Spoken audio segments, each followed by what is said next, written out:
wafi wani iya waka tsakanin Sadiq Saleh, Umar M Sharif. A yau za mu tsefe mu tantance wanda ya fi wani iya waka a tsakaninsu, saboda masoyan Sadiq Saleh suna cewa ya fi Umar M Sharif iya waka, masoyan Umar M Sharif suna cewa ya fi Sadiq Saleh iya waka. A yau za mu tsefe mu tantance. Za mu fara ta kan Sadiq Saleh. Sadiq Saleh, ina so ka mun waka ta gani ta faɗa, saboda masoyanka suna can suna dago domin ka ɗau wannan gasar da aka sa. Bismillah.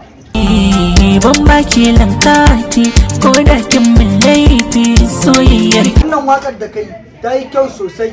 Ina so ka ɗan sake gwada min in tabbatar da ba bogi bane kuma ba loki ka kwasa ba. Bismillah. Kina komai a gare ni ir Hausawa, akwai kallo akwai kallo. Gaskiya ne Sadiq Saleh, wannan da kai ta yi kyau sosai. Ina zuwa zan dawo kanka. Umar M Sharif, ka ga yanda Sadiq Saleh ya muna waka ta gani ta faɗa, kai ma muna so ka tsaya ka muna waka ta gani ta faɗa. Bismillah.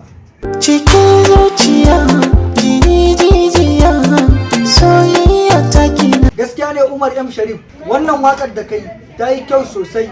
Ina so ka ɗan sake gwada min in tabbatar da ba bogi bane kuma ba loki ka kwasa ba. Bismillah. Kina lafiya idan ba kyanan. Wannan da kai ta yi kyau sosai. Ina zuwa zan dawo kanka. Masu kallo da sauraron mu, kun ga yadda Sadiq Saleh ya waka, Umar M Sharif ya waka.